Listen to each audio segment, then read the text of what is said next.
Baik, di sesi ini Pak Ibu sekalian rahmati Allah Subhanahu wa taala, kita akan masuk di sosialisasi.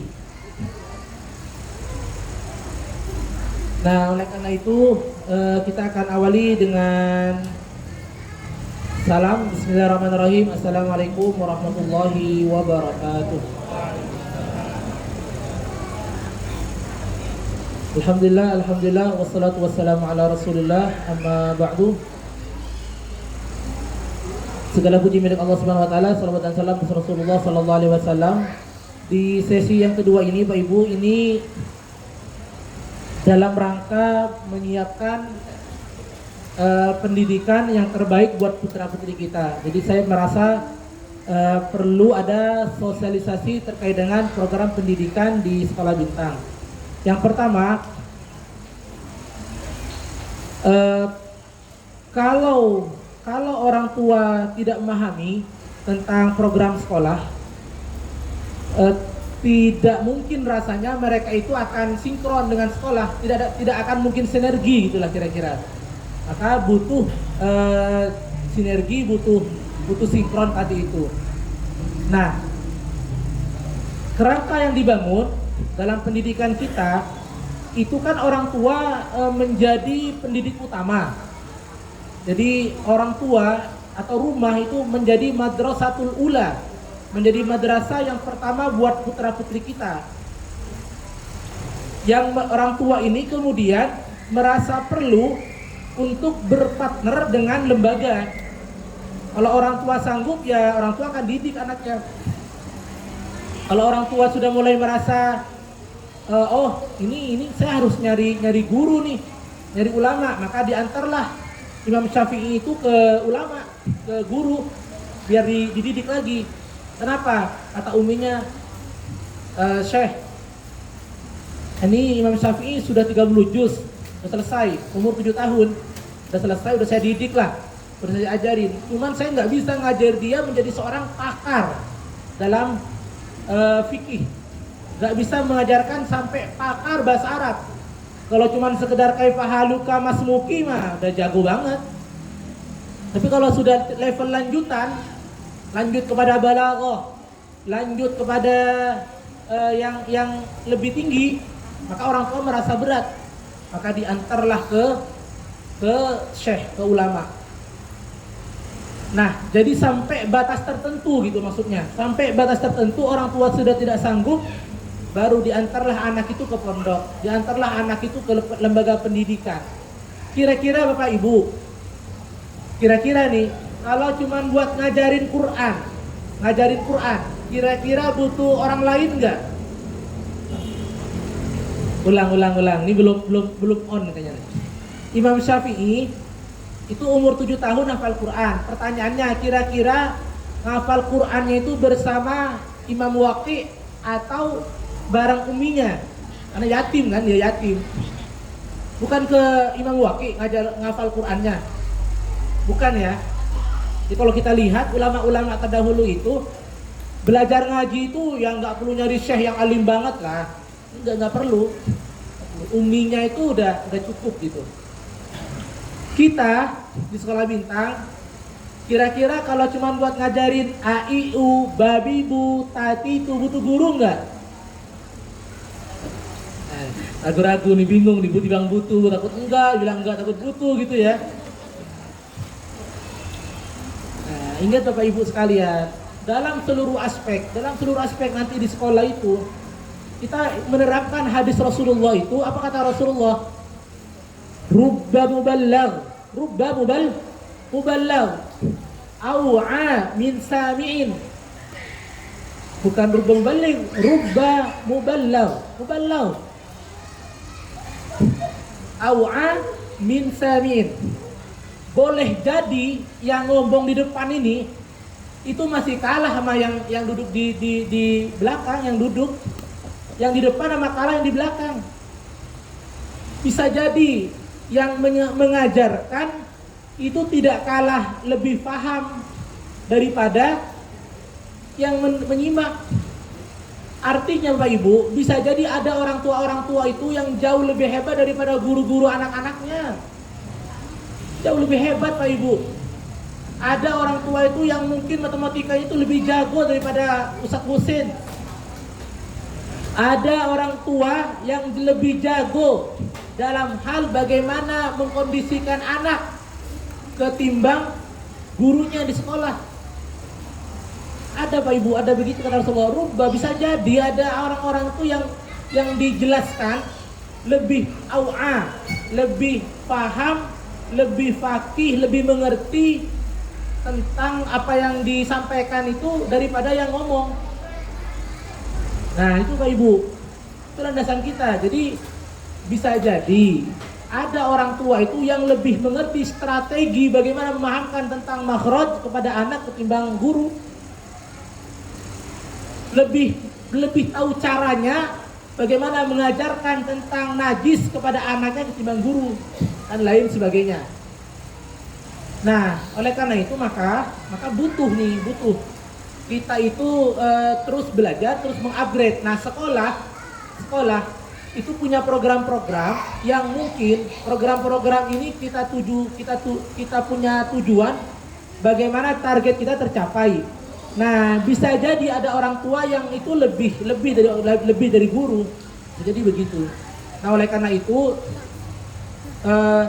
kita butuh mensosialisasi. Nah, nanti barangkali ada orang tua yang punya program-program bagus, nanti sampaikan.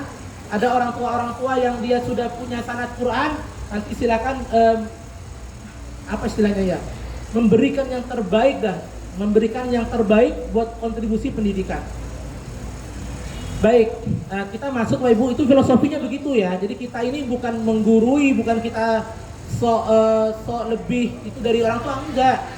Bapak Ibu punya anak, saya juga punya anak. Guru-guru punya anak, orang tua juga punya anak. Orang tua sibuk, guru juga sibuk, betul nggak Pak Ibu? Sibuk saya Ustadz, kenapa? Anak saya 2 soalnya. Iya, kalau anaknya 1 mungkin kepegang lah. Kalau anak 3, anaknya 4, kepegang nggak Ibu? Tenang. Kata Bu Okim, Bapak Ibu gak usah ngomong begitu.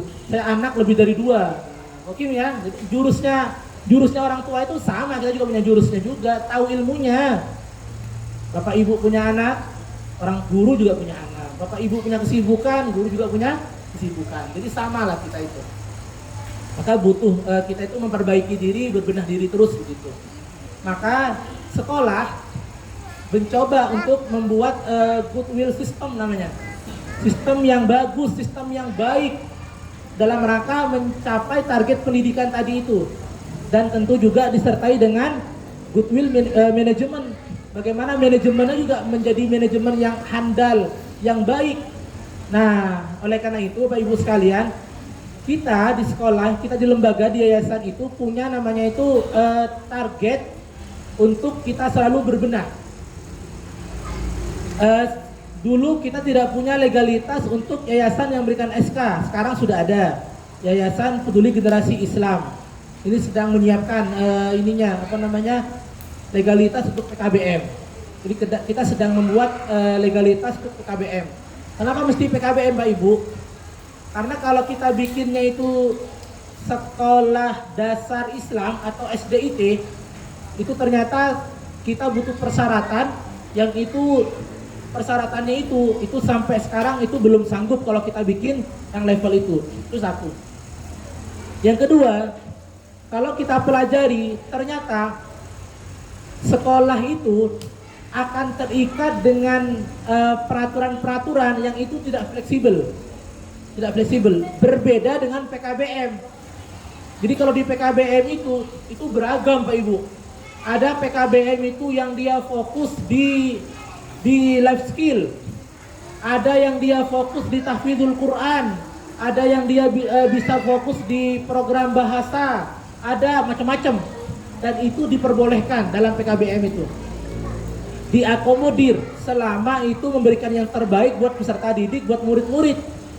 Jadi silakan sekolah itu mengeksplor apa yang mau dipersembahkan kepada putra-putrinya. Makanya kenapa ada banyak pendidikan itu ngambil program PKBM. Jadi dalam rangka supaya target yang sekolah buat itu bisa tercapai tanpa mengabaikan tentang kebutuhan ijazah. Anak kita, murid-murid kita butuh ijazah nanti buat lanjut ke jenjang berikutnya. Nah, diakomodir di program PKBM. Di PKBM. Kemudian yang kedua Pak Ibu, tidak hanya itu, yang sudah-sudah itu ternyata orang tua, tidak semua orang tua itu sanggup membayar program PKBM kesetaraan. Dulu waktu masih 1 juta, mungkin orang tua ada yang nyicil masih inilah. Pas sudah 1,5 juta itu mulai berasa. Artinya kalau kita punya PKBM itu sendiri, paling tidak itu tidak menjadi beban lah gitu. Kan nggak lucu aja kasus kayak kemarin. Kasus kemarin Pak Ibu. Maksud saya wisuda itu anak-anak itu megang namanya bukti kelulusan. Megang gitu kan. Ternyata hanya ada 1, 2, 3 atau 4 orang yang dia tuh bisa bayar DP, bisa bayar buat DP ini, biaya PKBM, biaya apa namanya, kesetaraan, biaya apa bokim namanya, biaya paket. Nah, biaya paket ya, yang bukan sekolah yang menyelenggarakan PKBM, ujian paket bukan sekolah tapi PKBM Az-Zahra. Ternyata enggak begitu Pak Ibu ceritanya. Ternyata orang tua itu banyak yang belum ada. Kenapa? Harus persiapan buat sekolah, masuk jenjang pendidikan pondok pesantren berikutnya, buat wisuda, buat macam-macam, sehingga tidak bayar. Karena tidak bayar hanya beberapa sih, ada beberapa itu bayar, ada yang cuman 1 orang doang yang bayar itu lunas. 1 doang, sisanya mah masih mending, ada yang bayar angsuran berapa gitu, diangsur sama orang tua itu diangsur. Tapi sisanya itu belum. Artinya begini maksudnya Pak Ibu, maksudnya tidak semua orang tua di sekolah bintang itu punya kesanggupan untuk bayar cash biaya PKBM gitu. Sehingga kita merasa kalau kita punya sendiri PKBM itu enak. Dan tinggal anak-anak itu melalui proses pendidikan, waktunya lulus, mereka tidak perlu berpikir bagaimana nyicil ijazah, itu nggak perlu. Nah itu mudah-mudahan nanti lebih fleksibel. Ditambah lagi yang ketiga Pak Ibu nih, ujian itu anak-anak itu berlipat-lipat coba. Ujian di sekolah udah, nanti lanjut lagi di ujian siang harinya di PKBM, kasihan, double, jadi ujiannya itu double. Jadi dalam rangka kita memperbaiki efisiensi dan lain sebagainya, maka kita berencana untuk membuat program sendiri yaitu PKBM. Nah, nanti di PKBM Bapak Ibu sekalian itu tempatnya di Bambu Kuning. Jadi mohon nanti dipahami, anak-anak yang sudah kelas 3, 4, 5, 6 ya, insya Allah dalam rangka perizinan nanti kita akan tempatkan di Bambu Kuning nanti 3, 4, 5, 6 ya. Kemudian kelas 1, 2 tetap di Al-Qadri karena nggak muat. Bambu Kuning itu belum memungkinkan kalau banyak, itu belum memungkinkan. Tapi secara surat-surat kemudian ini kita sedang upayakan. Alhamdulillah sudah diizinkan untuk bikin kesepakatan berapa tahun ya, di istilahnya ada MOU yang itu nanti disetor ke Diknas. Hampir rampung untuk proses perizinan itu, hampir rampung. Tinggal beberapa hal saja yang masih dalam proses. Nanti kita akan membuat di PKBM itu program namanya kesetaraan.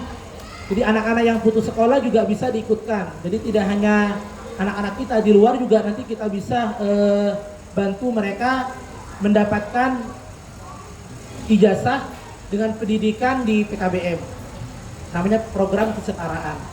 Kemudian ada program Taman Baca yang alhamdulillah Bu Rohmah, Umi Nizam insya Allah nanti akan membantu juga di PKBM dalam membuat program Taman Baca Masyarakat Perpustakaan yang itu akan digunakan oleh para santri juga dan digunakan untuk di luar. Nanti dibuat mekanismenya seperti apa, agar taman baca masyarakat kita itu nanti bisa bagus dan layak menjadi taman baca gitu. Kemudian ada kursus dan pelatihan masyarakat. Nah, karena sekarang ada ini Pak Ibu ya, ada program coding. Jadi nanti anak-anak kita itu kelas 5 6 itu sudah belajar coding namanya. Nah, ini sedang kita rancang bagaimana caranya mereka juga belajar coding. Dan mungkin juga akan dibuat program itu kursus bagi masyarakat, bagi anak-anak di luar. Ada bahasa Arab, ada baca bimbingan Al-Qur'an nanti. Kemudian juga akan membuat, bukan akan ya, kalau ini sudah BBHQ namanya itu, Berantas Buta Huruf Al-Qur'an. Jadi Yayasan Peduli Generasi Islam tidak hanya punya PKBM, tidak hanya sekolah bintang, tidak hanya asrama tahfiz, tapi juga punya namanya BBHQ, Berantas Buta Huruf Al-Qur'an. Jadi kalau kita lihat Pak Ibu, berdasarkan hasil dari survei BPS yang dirilis oleh Departemen Agama pada bulan Mei kemarin, tanggal 26 itu ternyata sebagian besar anak-anak kita di SMP itu nggak bisa baca tulis Quran, nggak bisa mereka itu, nggak bisa. Anak-anak kita di level SMA, SMK itu 63% mereka itu nggak bisa baca Quran. Jadi 63% lebih mereka tidak bisa baca Quran. Itu baru baca Bapak Ibu ya. Kalau misalnya Ustadz Husein disuruh ngetes, bukan cuma bisa baca tapi baca benar, misalnya nih baca Quran benar, itu dites angkanya nggak mungkin 63 Bapak Ibu, nggak mungkin. Kemungkinan besar angkanya itu bisa menyentuh sampai 96 atau mungkin 97%.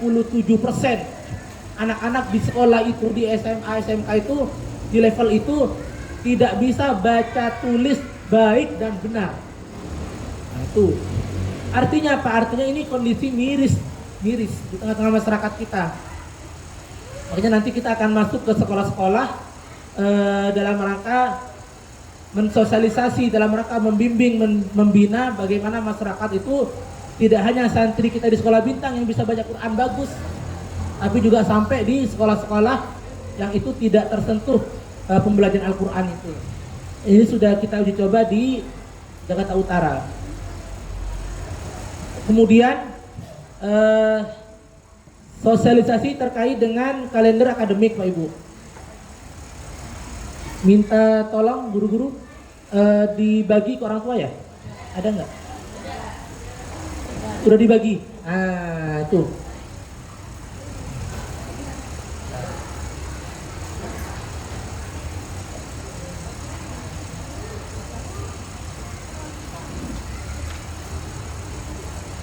Perlu ditampilin nggak Ibu ya? Perlu ya? Bapak Ibu silakan dibuka kalender akademiknya. Sudah? Oh belum? Bapak-bapak nggak dikasih? Oh udah.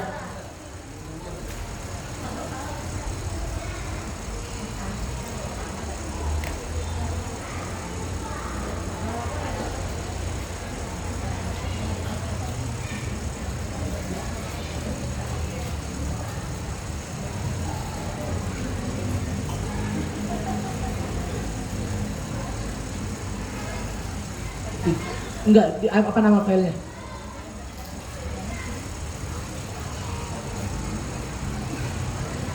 Atau nggak usah deh, gini aja.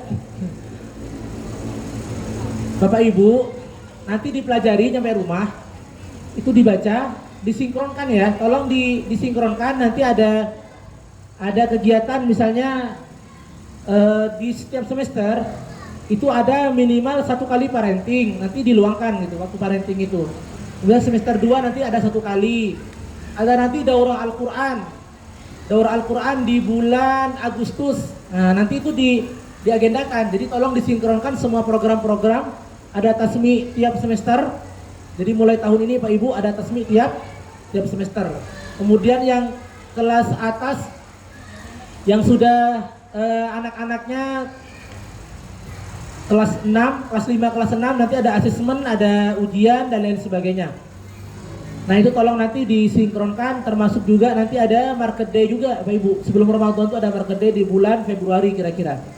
Nah semua program-program nanti mohon kerjasama dan disinkronkan. Nah itu intinya begitulah. Ya silakan nanti, karena kayaknya dipegang ibu-ibunya soalnya kertasnya, dipegang ibu-ibunya. Nah oke, cukup. Berikutnya terkait dengan SOP tahfidz. SOP tahfidz ada dibagikan ke orang tua nggak? Nah sudah, nanti tolong dibaca, tambahannya nanti Bapak Ibu itu minta validasi ke sekolah bahwa Bapak Ibu itu sudah bisa baca Quran benar untuk bisa mentalakikan putra putrinya. Minta validasi ke sekolah, nanti saya akan validasi. Semua orang tua nanti silakan yang butuh atau yang ingin mentalakikan putra putrinya, minta bacaannya itu dikoreksi nanti. Kalau kata gurunya, kata sekolah nanti, oh ini sudah layak, sudah bagus bacanya, sudah bisa mentalakikan, sudah lulus, itu nanti silakan nanti tinggal kerjasama, tinggal nambahin ayat baru, hafalan baru, itu boleh nanti. Tapi kalau orang tua baru jilid 5 misalnya atau jilid berapa, nanti kita akan rekomendasi. Silakan nanti belajar lagi, perbaiki di sini. Nanti biar disiapkan di rumah, biar nanti makin bagus gitulah. Tapi kalau belum, jangan maksain. Baca Qurannya belum bagus. Tapi udah Ustadz, gak apa-apa Ustadz, sebagai orang tua, saya bertanggung jawab Ustadz, saya akan ajarkan anak saya Ustadz. Saya akan ajarkan. Gimana caranya? Udah saya akan ajarin dia Ustaz. Wa asirru qaulakum awijaru bih innahu alimun. Jangan maksain, enggak usah. Terus ngapain orang tua Ustaz? Udah dengerin aja anaknya baca, dampingin aja apa gitu aja nanti. Enggak usah maksain, nanti pada ngajarin salah. Boleh nggak ibu bapaknya ngajarin salah? Boleh nggak gurunya ngajarin salah? Nggak boleh. Maka butuh validasi nanti, bacanya itu divalidasi biar yang diajarkan tuh yang benar ke anaknya. Bisa dipahami ya maksudnya ya? Nanti pas nanti daftar ulang orang tua itu nanti sekaligus tes kompetensi bacaan orang tua. Nanti. Kalau belum lulus berarti nanti ya butuh belajar begitu aja. Nah, jadi nambah itu, ziyadah hafalan baru itu hanya diperbolehkan jika orang tua itu tervalidasi bacaannya. Guru atau orang tua yang tervalidasi bacaannya itu boleh menambahkan nanti. Jadi nanti kalau ngedamping itu ngajarnya bener gitu, nggak ngajarin salah-salah. Jadi nggak asal ngajar, ya. Tapi ngajar itu ada ilmunya. Tahfidz dan tahsin sama. Itu ya untuk tahfidz begitu ya. Jadi tambahannya adalah nanti orang tua akan mengikuti SOP baru, yaitu orang tua hanya bisa menambahkan jika bacaannya sudah benar. Boleh mentalakikan putra putrinya jika bacaan mereka sudah tervalidasi, begitu bahasanya. Oke, itu di tahfidzul Quran. Cukup Wakim? Ada lagi Wakim ya? Tasmi nanti setiap semester ada tasmi Al-Qurannya tiap semester. Dan untuk tasmi wisuda akan diadakan di akhir tahun ajaran. Itu tasmi buat wisuda. Oke. Ada pertanyaan? Cukup ya. Oke, lanjut ke tahsin. Tahsin Pak Ibu sama. Jadi orang tua nanti ada lembaran SOP tahsin, itu tidak ada perubahan.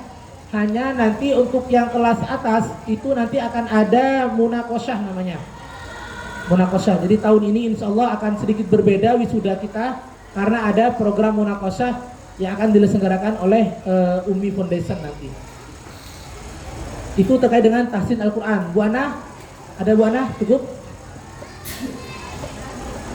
Apa? Target. Oh ya, targetnya Bapak. Oh ya, targetnya tadi ya, yang tahfiz itu minimal setengah juz untuk level bawah, setengah juz per semester, per tahun. Itu untuk level bawah. Kalau level atas Pak Ibu, kelas 3, 4, 5, 6 itu dilebihkan. Karena target minimal itu dianggap ya terpaksa gitu. Tapi kalau kita ikut mau ideal, minimal target minimal itu terlampaui. Target minimal terlampaui. Syukur-syukur bisa lebih dari 1 juz, 2 juz dalam setahun. Nah itu terkait dengan target. Untuk tahsin, targetnya itu 1 tahun berapa Bana? 1 semester 1 jilid, 1 tahun itu berarti 2 jilid minimal Bapak Ibu ya, minimal. Jadi anak-anak kita nanti selesai jilid 6 itu kelas 3, kelas 4 itu belajar gharib dan tajwid, sehingga di kelas 4 akhir, di kelas 4 semester akhir mereka sudah bisa wisuda tahfidzul Quran, wisuda tahsin Al-Quran, atau namanya munakosyah kalau di metode UMI itu. Cukup Bana? Nah, bagi Bapak Ibu yang tidak bisa mendampingi, nanti jangan lupa belajar metode UMI biar nanti nyambung. Anak itu belajar apa, orang tuanya ngajarin apa, jadi nyambung nanti. Kalau anaknya dapat B, orang tuanya ngerti kesalahannya apa gitu. Jadi sama-sama belajar gitu lah. Sama-sama belajar. Cukup? Lanjut ke SOP KHS. KHS sudah ada panduannya Pak Ibu ya, nanti tinggal dibaca, diisi, dan orang tua mohon kooperatif, mohon mengisi. Kalau anak itu kosong ya dikosongin, kalau anak itu melaksanakan ya diisi, kooperatif. Nanti kita akan mengevaluasi, oh ini programnya jalan, oh ini sholat, ini enggak sholat, oh ini sholatnya masih bolong-bolong, oh ini udah bagus, dan lain sebagainya. Tolong kerjasamanya nanti di pengisian KHS. KHS-nya sudah dibagikan. Oke. Yang terakhir terkait dengan daftar ulang Pak Ibu. Sebagaimana yang sudah disampaikan dari dulu, bahwa setiap tahun itu ada istilah di misioner ya, di misioner, yaitu setiap tahun kita memperbaharui akad, begitulah kira-kira bahasanya. Setiap tahun kita memperbarui akad. Kalau di lembaga-lembaga lain itu namanya daftar ulang. Nah, Bapak Ibu dari Allah Subhanahu wa taala, tahun ini kita perlu sampaikan bahwa komitmen yang diisi oleh orang tua nanti itu akan menjadi patokan buat kita membuat program-program. Jadi sekolah itu Pak Ibu ada namanya itu biaya operasional, ada banyak lah, ada banyak yang mesti dibayar itu ada banyak. Nah, kemudian juga ada honor guru juga. Selama setahun itu kan sudah ada kalender akademiknya, sudah ada program-programnya selama setahun. Untuk membuat program-program itu kita butuh gambaran. Nah, gambaran itu maka dibuatlah komitmen orang tua. Nanti orang tua isi, oh ternyata dari komitmen itu nanti akan muncul angka kira-kira sekian juta misalnya. Oh ini akan dipakai untuk ini, dialokasikan untuk ini semua. Nah itu tergambar. Maka Bapak Ibu sekalian, komitmen yang ditulis itu adalah komitmen yang nanti akan membantu sekolah dalam melaksanakan seluruh program-programnya. Sehingga kalau komitmennya itu tidak terlaksana, itu akan menghambat Pak Ibu, akan menghambat program yang seharusnya kita tidak ada kendala, itu jadi ada kendala. Jadi ada inilah, ada konsekuensi lah, ada konsekuensi dari ini program-program. Sebenarnya Pak Ibu sekalian, sebenarnya kalau orang tua itu menunaikan komitmennya di awal bulan atau sampai pertengahan bulan, itu tidak begitu tidak begitu masalah sebenarnya. Menjadi masalah ketika sudah mulai 1 bulan, 2 bulan, 3 bulan, 4 bulan, 5 bulan. Nah, itu menjadi persoalan. Nah, selama ini terkait dengan anggaran belanja sekolah itu kita tidak bisa handle, Pak Ibu, tidak bisa handle. Kenapa? Karena selama ini Ustadz Husin itu ya beliau itu guru tahfiz, guru tahsin, guru pelajaran juga, dan di yayasan beliau itu sekretaris yayasan. Akhirnya di sini berjubel di urusan surat Ustadz Husin, urusan bayaran Ustadz Husin, urusan Ustadz anggaran buat ini Ustadz, kemarin ini Ustadz, ya Ustadz, ya begitu, numpuk Wah Ibu, numpuk. Oleh karena itu sekarang tahun ajaran baru ini terkait dengan administrasi dan keuangan sekolah itu akan dipisah, yaitu guru-guru itu ngurusin sekolah, yayasan itu biar ngurus administrasinya. Nah, sehingga untuk keuangan tahun ini akan kita alihkan ke yayasan, jadi ke bendahara yayasan nanti. Jadi biar nggak guru itu numpuk jobdesknya. Jangan guru ngurusin ini, ngurusin itu, ngurusin ini, semua di pundaknya guru. Akhirnya selama ini Pak Ibu, saya itu jam sama kayak guru-guru yang lain. Saya juga sama ngajar gitu. Kalau pembina yayasan atau pengawas yayasan nanya, maaf Ustadz, ini begini gimana Ustadz program ini? Oh belum, saya bilang. Saya lagi ngurusin penerimaan murid baru. Oh baik, oke. Gini udah Ustadz, oh belum. Saya lagi menyiapkan ujian semester. Ini Ustadz, oh bentar lagi nih, mungkin nanti saya akan rapat yayasan setelah wisuda. Nah, terbengkalai Pak Ibu, yayasan itu terbengkalai. Nah, sehingga nanti program administrasi terkait dengan pendanaan segala macam akan coba dihandle sementara oleh sekolah dulu, sampai nanti tim di sekolah tercukupi untuk mengurus itu.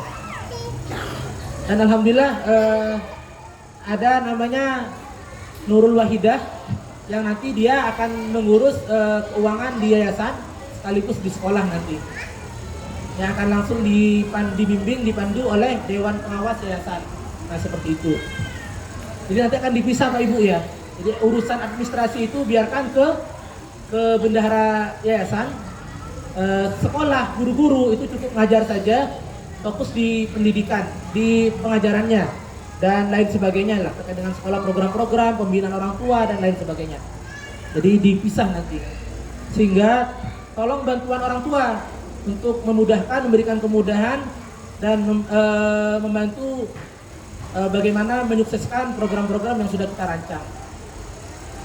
Nah, itu Pak Ibu terkait dengan apa istilahnya ya, daftar ulang nanti. Jadi nanti komitmennya itu akan direkap, kemudian itu akan menjadi acuan kita dalam membuat program-program. Mudah-mudahan bisa dipahami ya,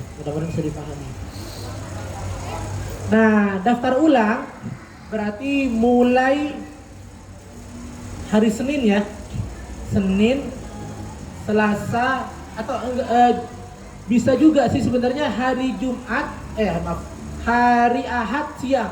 Karena pagi itu kita masih ada pengajian bulanan, kegiatan bulanan, paginya sampai siang. Nah, siang atau sore mungkin itu bisa. Cuman paling ya 2-3 orang. Karena nanti saat daftar ulang Pak Ibu, Bapak Ibu disertai juga dengan tes bacaan Quran. Tes bacaan Quran. Jadi mohon nanti yang daftar itu sebelumnya menginformasikan. Yang mau daftar ulang menginformasikan jadwalnya kapan gitu kira-kira. Biar kita mau mengagendakannya itu jam berapa. Tapi kira-kira Ahad, Senin, Selasa, Rabu sampai Rabu. Karena nanti hari Kamis itu pengumuman. Senin, Selasa, Rabu. Nanti itu bisa dibuat agenda untuk daftar ulang. Bapak Ibu daftar. Nanti bikin janji dulu kapan menyerahkan formulir, kapan menyerahkan lembar komitmen, dan kapan akan jadwal untuk tes bacaan Qur'annya. Senin, hari Ahad besok siang, Ahad, Senin, Selasa, Rabu, 4 hari nanti waktunya.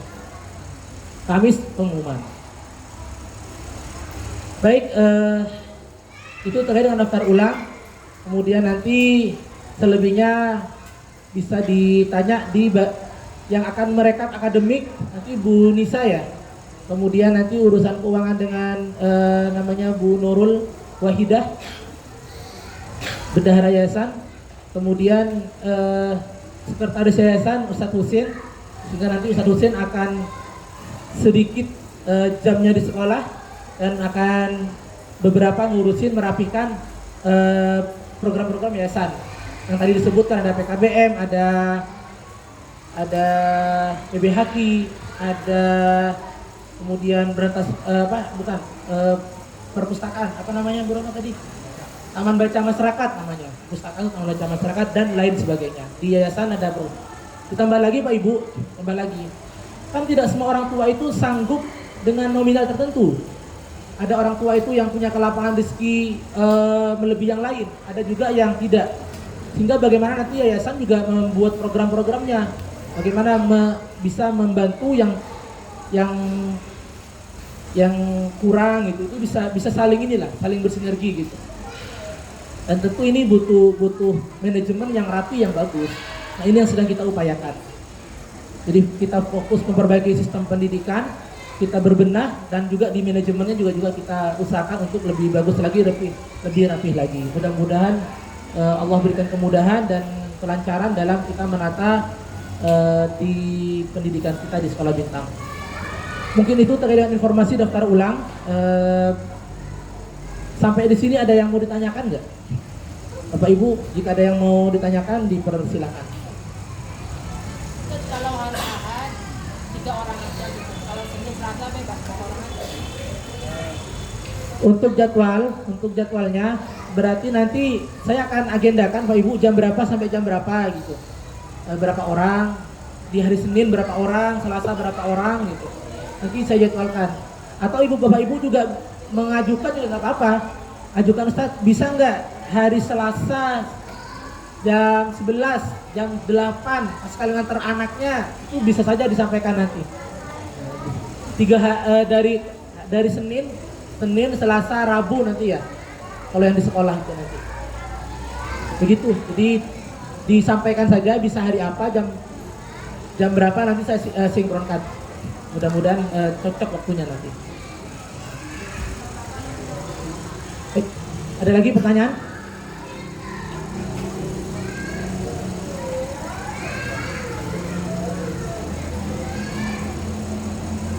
Ada pertanyaan Pak Ibu?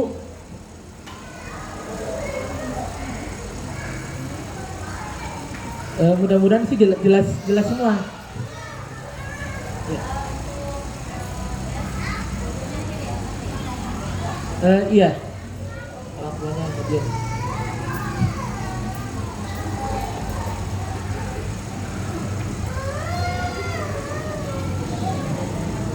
Ada lagi?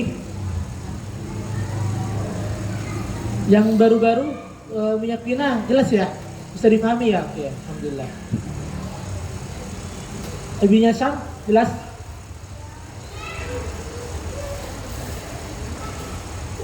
Ibunya Alia jelas? Oke. Baik Bapak Ibu, alhamdulillah kalau sudah jelas. Mudah-mudahan nanti bisa terrealisasi dengan baik dan bisa membantu orang tua dan sekolah dalam memberikan yang terbaik buat putra-putri kita. Amin ya rabbal alamin. Mungkin itu yang dapat saya sampaikan terkait dengan sosialisasi pada pagi hari ini. Nanti akan ada pembagian rapot, dan pembagiannya ini nanti cukup pembagian. Jadi tidak ada sesi diskusi, minta solusi, gitu macam. Nanti ini aja. Itu urusannya nanti saat belajar persoalan itu dipecahkannya, jangan saat bagi rapot. Kemudian evaluasi yang diberikan tuh Pak Ibu, evaluasi yang diberikan itu kan ada bagian yang kosong gitu. Ada yang orang tua diisi, kayak pola sikap segala macam itu orang tua ngisi. Nanti dikembalikan saat daftar ulang. Jadi daftar ulang Pak Ibu terima, tanda tangani, silakan dievaluasi, kemudian nanti di daftar ulang, raportnya itu dikembalikan ke sekolah. Kecuali yang baru, kalau yang baru nanti akan ada perubahan, ininya nanti akan berbeda Pak Ibu, nanti akan menggunakan kop yang terbaru nanti. Nah, jadi ada sedikit perbedaan nanti. dikembalikan saat daftar ulang. Daftar ulang. Baik, cukup dari saya, kurang lebihnya mohon maaf. Hadanallahu wa iyyakum ajma'in. Wassalamualaikum warahmatullahi wabarakatuh.